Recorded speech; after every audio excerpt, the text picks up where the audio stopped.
Yang namanya masalah di dalam rumah tangga, obrolin. Jangan didiamin. Kenapa? Itu akan menjadi bom waktu. Setan gosok tuh hati kita. Setan masuk ke dalam pikiran nih. Kuping kita dibisikin terus. Oh, jangan dikasih maaf. Jangan, gak usah perlu minta maaf. Oh, jangan dimaafin. Itu pasti setan akan ikut campur. Orang dulu beda sama orang sekarang. Kalau orang dulu mah ya Allah dapat rezeki berapa aja mah boleh, alhamdulillah. Istri sekarang banyak nuntut. Gaji kemarin sekian, kenapa sekarang sekian? Betul nggak? Kenapa begitu? Urusan rezeki siapa yang kasih? Kenapa mintanya sama suami? Mintanya sama Allah, tapi doanya di samping suami. Ya Allah, berikan rezeki kami yang banyak lewat suami saya. Samping telinga ngomong kalau lagi tidur juga. Ya Allah, lipstik beak. Itu suami pasti mimpinya nggak bagus. Rumah tangga itu dijalanin, bukan dipikirin. Betul nggak? Jalanin rumah tangga. Ya ada kerikil-kerikil rumah tangga, ya wajar. Kita jalan aja kadang suka ada yang bolong jalanan. Betul? Saat dimana kerikil itu ada, itu pembelajaran bagaimana caranya kerikil itu hilang. Ambil sapu, singkirin. Jangan ditimbun, bakal jadi gede. Orang lewat susah. Yang namanya rumah tangga itu jalanin. Jalanin semata karena apa? Karena Allah. Cari ridho, selamat. Imannya juga dipakai. Yang namanya manusia itu ditegur lewat perkataan Allah. Takwanya yang diingetin. Kenapa? Karena pernikahan itu wajib dijalani dengan ketakwaan, dengan ibadah kepada Allah. Suami istri kalau jalan ibadah sama-sama di hadapan Allah dengan mencari keridhaan Allah, selamat rumah tangga kita, ibu bapak. Selamat. Ibu bikin kopi, ridho. Ya Allah, saya ingin bikinin kopi buat suami saya. Jangan dicampur sianida. Pak, bikin karena ridho. Kehidupannya apapun senyum. Tadi saya bilang, jangan takut saat nanti setelah pernikahan, rezeki kalau Allah lagi kurangin, terima aja. Ujiannya tuh di dalam hidup kita. Itu ujian pertama. Kadang ada, pernah dengar nggak, orang baru nikah 2 bulan 3 bulan cerai? Ada nggak? Ada. Kenapa? Karena tidak menerima hasil apa yang telah diberikan oleh Allah. Allah udah jamin di dalam Al-Quran, fa inna ma'al usri yusran, inna ma'al, setiap kesulitan pasti ada kemudahan, ada jalan keluar. Nggak mungkin setiap jalan keluar itu buntu, nggak mungkin.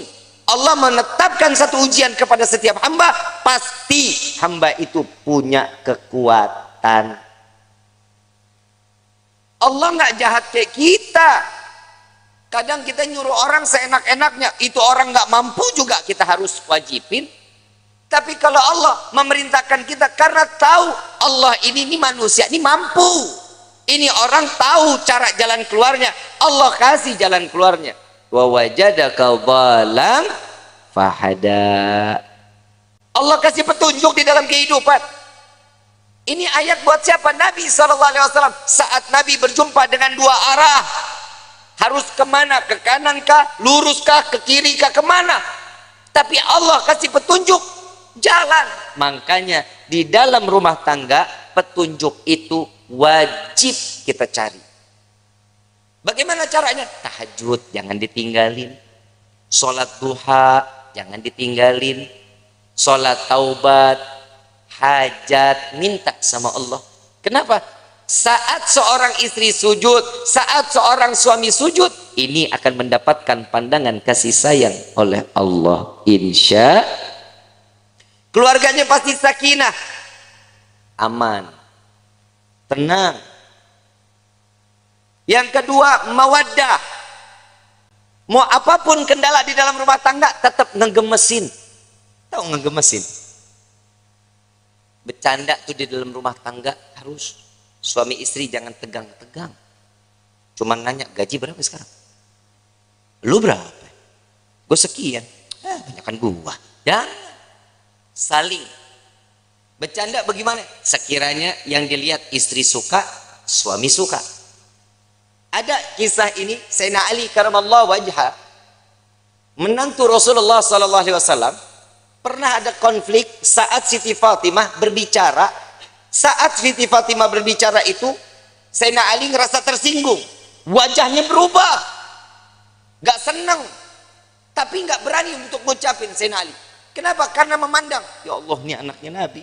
Saya marah, saya takut dosa. Enggak dibicarain, tapi masang wajah berubah. Siti Fatimah sadar, salah ucapan saya. Minta maaf. Langsung minta maaf sama suami. Gak dijawab. Keliling sambil nari-nari. Sambil nari-nari. Begitu selesai nari-nari, bikin lucuan, sampai Sayyidina Ali tertawa, senyum. Maka disitulah Siti Fatimah datang kepada Rasulullah sallallahu alaihi wasallam. Ya Rasulullah, tadi nih saya ngerasa ada salah bicara sama suami saya. Langsung mukanya berubah. Nabi ikut berubah. Belum selesai bicaranya Siti Fatimah, Nabi juga berubah. Kenapa? Hei, engkau tidak akan mendapatkan keridhaan Allah, engkau akan dilaknat oleh Allah. Tar dulu, saya sudah berhasil membuatnya dia tersenyum. Apa yang kau lakukan? Saya menari-nari entah berapa puluh kali saya keliling-keliling di depan wajahnya. Sampai keluar senyuman. Apa kata Nabi? Maka saat dia tersenyum, Allah buka pintu surga untukmu, maka Allah kembali ridha kepadamu. Pak, Bapak, esok kalau istri marah-marah, panggil topeng monyet. Suruh main, suruh dia joget di depan kita. Jangan malu, Bu. Ibu punya salah, ngomong minta maaf. Nggak tahu salahnya di mana, tetap minta maaf. Beb, kalau yang salah suami, tegur baik-baik. Jangan didiemin sehari, 2 hari, 3 hari. Ini bahaya. Ini kadang di rumah tangga suka begitu tuh. Kadang kalau lagi ribut rumah tangga, main diem-dieman. Saya lagi bingung. Ada suami istri kalau ribut diem-dieman. Lu tinggal serumah. Lu diem-dieman. Lu kayak anak kos. Yang namanya masalah di dalam rumah tangga, obrolin. Jangan didiemin. Kenapa? Itu akan menjadi bom waktu. Setan gosok tuh hati kita. Setan masuk ke dalam pikiran nih. Kuping kita dibisikin terus. Jangan dikasih maaf. Jangan, gak usah perlu minta maaf. Jangan dimaafin. Itu pasti syaitan akan ikut campur. Kenapa? Syaitan gak bakal pernah terima ngelihat rumah tangga utuh karena cari ridha Allah. Syaitan gak bakal diam. Siti Hawa, Nabi Adam, romantisnya setengah mati. Romantisnya setengah mati. Laki-laki digoda karena siapa? Nabi Adam. Kita sampai hidup di dunia, Nabi Adam dirayu sama seorang istri yang bernama Siti Hawa. Coba ambil buahnya. Tapi Allah bilang, gak apa-apa kan gak dimakan. Dipegang aja. Dapat rayuan, Allah murka. Allah udah bilang, jangan makan, jangan gak deketin aja, jangan. Dipetik baru sampai di gigi. Allah murka, diturunin ke dunia. Coba kalau Nabi Adam nggak makan, nggak ngedeketin, kita hidup di sorga semuanya ini. Tapi kadang manusia suka nuntut macem-macem sama Allah. Kalau lu mau nuntut, nuntutnya Nabi Adam. Gara-gara Nabi Adam makan buah khuldi, kita jadi ada di walahar. Aturan kan kita di sorga semuanya ada. Gak capek-capek kerja, capek-capek nulis CV, ngajuin, kadang diterima, kadang kagak. S1 cleaning service. Kadang begitu. Kalau kita hidup di sorga kan nikmat, tapi inilah bagaimana kita bisa kembali ke dalam surga. Ujian dalam hidup itu yang membuat kita kuat di dalam iman kehadapan Allah. Suami mah perintahnya dikit, cuman ngasih nafkah yang halal, memberikan satu kebaikan, jangan mencontohkan suatu keburukan. Itu tugas suami. Istri pasar, masak, sajiin makanan, betul, ngurusin anak, rapihin rumah, betul? Nyuci, ngepel, nyapu, nyetrika. Banyak nggak kerjaannya? Emang lu tugasnya. Terus fungsinya suami ringanin beban istrinya, itu suami.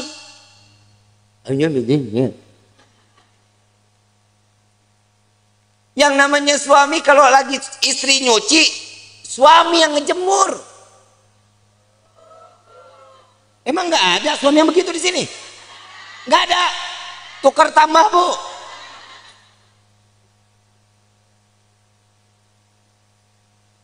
Suami angkatin jemuran, istri yang nyetrika. Nggak ada.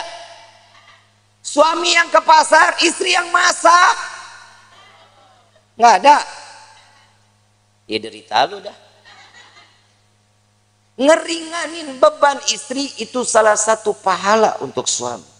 Minimal saat istri lelah, pundak kita berharga, Pak, buat istri. Saat istri mengadu, yang aku capek hari ini, sini saya. Gak ada yang begitu, gak ada. Berarti di dunia laki gue doang yang begitu tuh. Lah ngapa lu? Lah bini-bini gua. Ini fungsinya mawaddah, saling manja, gemesin. Tuh tingkah laku yang begitu aja ibu pada teriak. Kenapa? Gemes banget begitu. Yang ketiga, warahmah.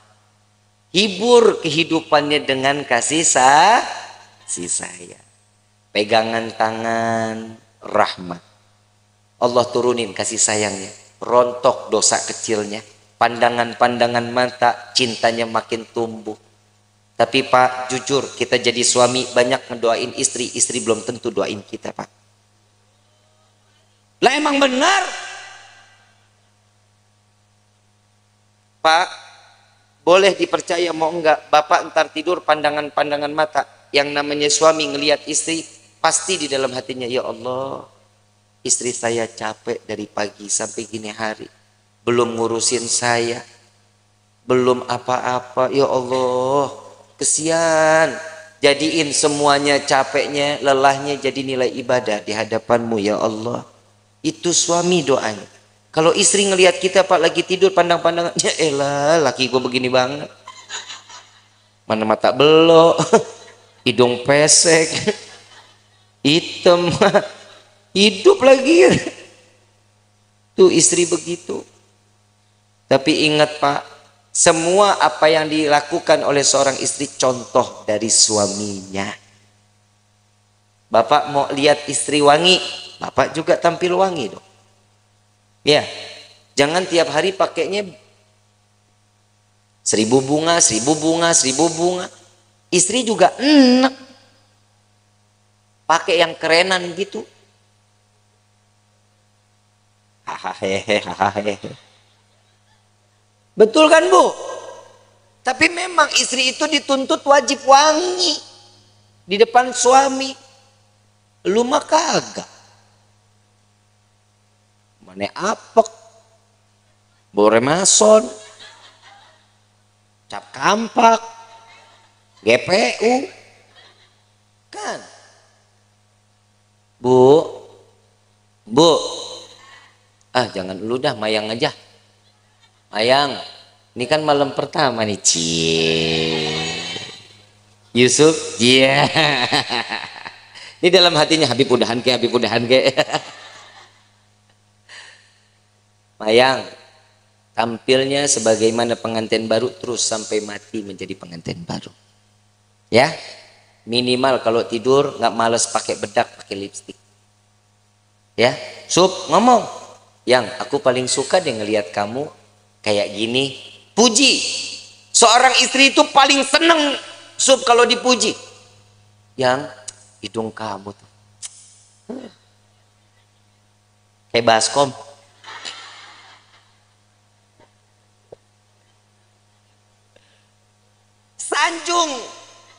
Sanjung istri.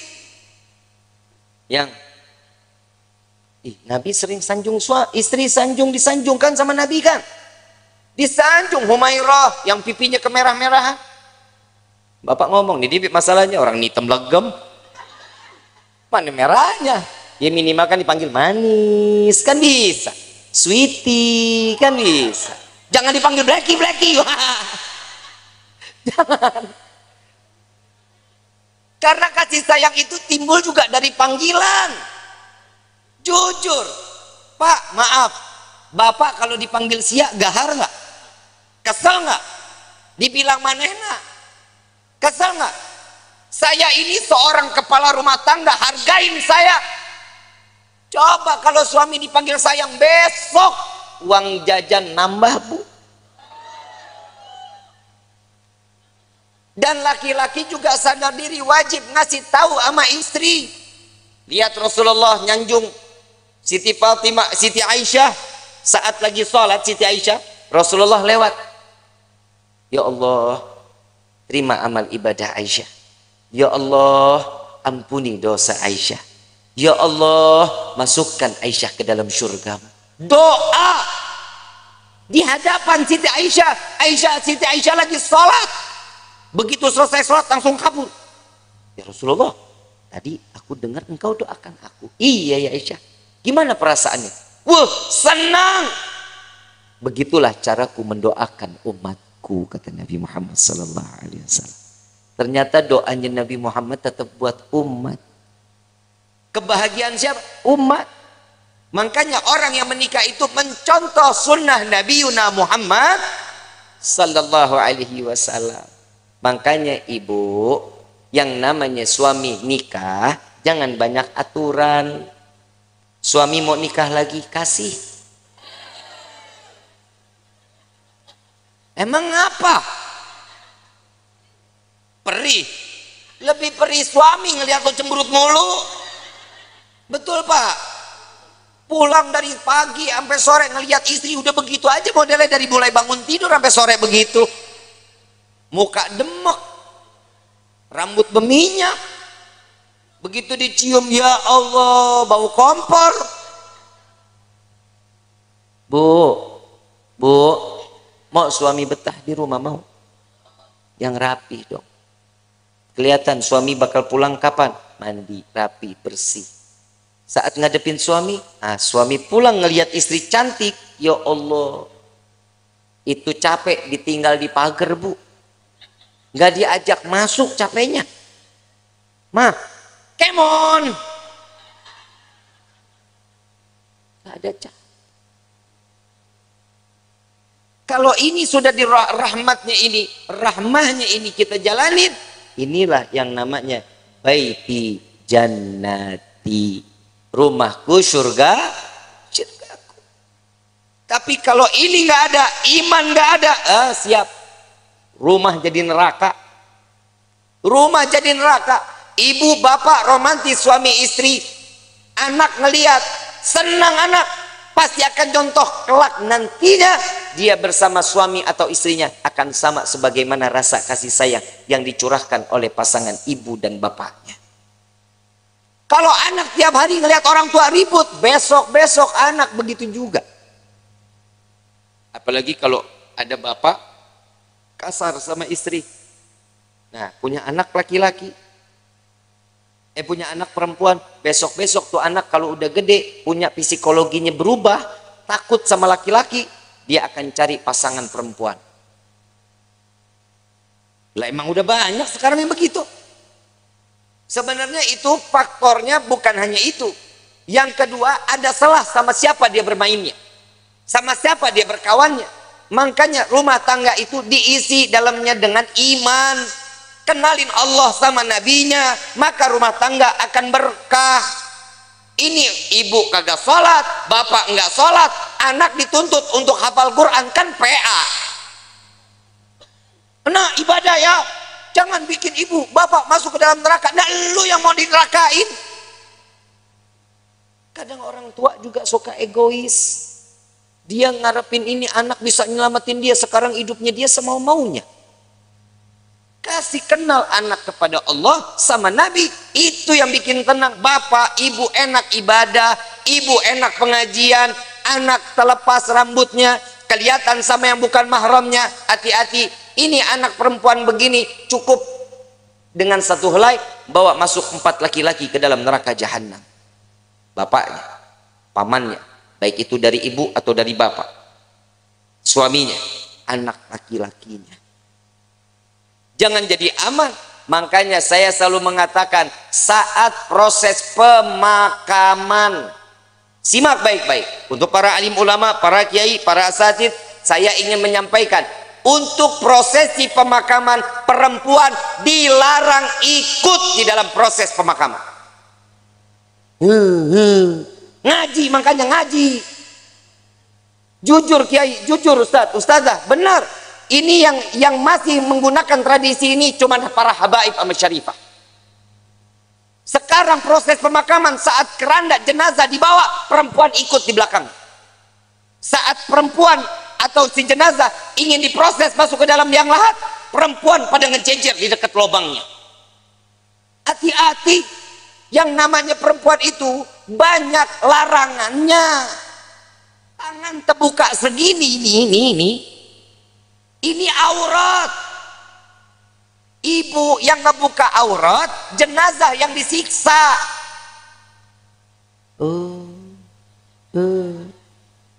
Ini tolong Pak diumumin. Pak Kepala Desa boleh bikin surat untuk setiap masjid sama musola. Perempuan dilarang ikut. Bib, ini ibu saya, bodoh amat. Habib, ini bapak saya, kumaha aing bae. Nggak boleh. Jangan. Kenapa? Ini akan menjadi satu siksaan. Selesai proses pemakaman, laki-laki keluar, perempuan mau silahkan, mau ziarah, nggak dilarang. Tapi saat prosesnya jangan. Kenapa? Bikin repot. Belum nangis kayak orang gila. Bapak, ibu. Kalau suami yang meninggal nggak begitu nangisnya. Jangan tinggalin saya, buaya. Apalagi warisan banyak, senyum. Yang tenang ya yang, mudah-mudahan diterima amal ibadahnya ya yang. Tuh kalau duitnya banyak. Ada laki-laki lihat, ini siapa nih yang nangis-nangis ngegerung-gerung? Oh, ini istrinya. Jandanya boleh juga nih. Ajang jodoh di depan pemakaman. Hati-hati ya. Kiai, Ustadz, tolong ini diumumkan di setiap majlis-majlis taklim. Ya Bu ya. Ya Bu. Ibu sayang nggak sama jenazah? Mau dia saudara, mau dia adik, mau dia siapa, biarin. Yang urus biar orang yang mahramnya, laki-laki. Emang ibu ikut gali kubur? Ibu ikut nguruk? Ibu ikut ngapain? Nontonin aja Habib. Emang perempuan tuh banyak keponya. Entar tuh dia di atas makam, nanya, itu diapain? Tuh jenazah bisa jawab, kamu nanya. Bahaya ya. Jangan ya Bu ya. Mulai sekarang nggak boleh ikut lagi, insya Allah. Nanti kalau suatu saat, mudah-mudahan kita semua dikasih umur panjang, sehat afiah untuk ibadah kepada Allah, amin ya rabbal. Allahumma, entah keluarga kita yang meninggal, biarin aja, biarin sampai selesai. Mau ikut ke pemakaman boleh, tapi nunggu selesai proses, laki-laki keluar, perempuan baru masuk. Ya, ikut situ. Mau tebar bunga silahkan, ya, mau naruh air mawar silahkan, nggak apa-apa. Tapi saat proses, perempuan jangan ada yang ikut. Kenapa? Ini yang akan menjadi penyebab siksaan untuk ahlil kubur. Na'udzubillahi min dzalik. Kenapa? Karena perempuan itu banyak larangannya. Paham ya? Insya kurang lebih mohon dibukakan pintu maaf yang seluas-luasnya. Wabillahi taufiq wal hidayah. Wassalamualaikum warahmatullahi wabarakatuh.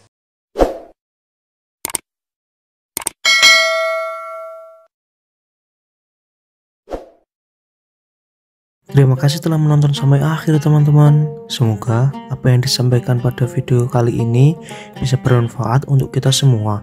Dan jangan lupa share agar mendapatkan pahala jariah karena sudah membagikan kebaikan kepada saudara-saudara muslim kita dimanapun berada. Terima kasih. Wassalamualaikum warahmatullahi wabarakatuh.